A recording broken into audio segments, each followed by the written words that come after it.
Assalamualaikum warahmatullahi wabarakatuh.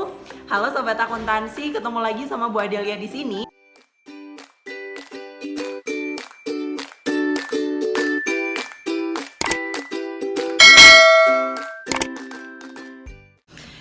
Nah, dalam kesempatan kali ini kita akan membahas komponen yang ada dalam laporan income statement atau laporan laba rugi, yaitu aspek pendapatan atau revenue. Jadi, apa sebenarnya pendapatan ini?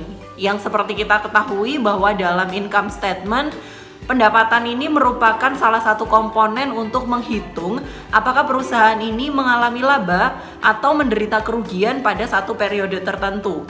Apabila pendapatannya lebih besar daripada beban yang dikeluarkan, maka perusahaan dikatakan memperoleh laba. Sementara apabila pendapatan yang diperoleh ternyata lebih kecil daripada beban yang dikeluarkan, maka pada periode tersebut perusahaan dinyatakan mengalami kerugian. Nah, sebenarnya apa pengertian dari pendapatan atau yang biasa kita sebut sebagai revenue ini? Jadi, pendapatan ini merupakan arus masuk bruto yang berasal dari aktivitas normal perusahaan selama satu periode. Nah, kenapa dikatakan sebagai arus masuk bruto? Seperti dalam perusahaan dagang, di mana pendapatan ini kita akui sebesar berapa banyaknya barang yang kita jual sebesar harga jualnya. Padahal harga jual itu merupakan arus masuk bruto, belum arus masuk neto karena masih harus kita kurangi dengan harga pokok dari barang itu sendiri. Jadi, di sini pendapatan itu pengertiannya merupakan arus masuk bruto dari kegiatan normal perusahaan selama satu periode. Nah, pengakuan pendapatan di sini sendiri itu memiliki beberapa jenis tergantung dari tipe-tipe transaksi yang ada. Di sini kita bisa membagi tipe-tipe transaksi pendapatan ke dalam 4 kelompok. Yang pertama adalah penjualan persediaan.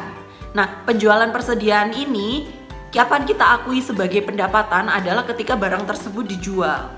Nah, kita bisa mengakui pendapatan tergantung apakah penjualan kita ini menggunakan FOB shipping point atau menggunakan FOB destination point. Ketika kita penjualan menggunakan FOB shipping point, artinya setelah keluar dari gudang kita maka menjadi tanggung jawabnya pembeli, maka setelah keluar dari gudang itulah bisa kita akui sebagai pendapatan. Sementara apabila menggunakan sistem FOB destination point, maka dapat kita akui pendapatan apabila barang tersebut telah sampai ke gudangnya si pembeli. Kemudian di tipe yang kedua adalah pendapatan yang didapatkan dari hasil jasa. Nah, kapan kita bisa mengakuinya sebagai pendapatan adalah ketika kita telah memberikan jasa dan upaya timbal balik itu dapat kita tagih sebagai pendapatan. Jadi setelah kita melaksanakan jasa, maka sesaat itu pula kita bisa mengakuinya sebagai pendapatan. Apabila pendapatannya dapat kita terimakan secara langsung, maka langsung kita akui sebagai adanya pendapatan. Namun apabila pendapatannya akan diterimakan beberapa hari lagi, tetap kita akui sebagai pendapatan. Namun akun tandingannya bukan kas, melainkan adalah piutang pendapatan. Kemudian yang ketiga adalah pendapatan terkait penggunaan izin atau aset. Nah, kapan harus kita akui? Ya ketika izin atau aset tersebut sedang digunakan, maka langsung dapat kita akui sebagai pendapatan.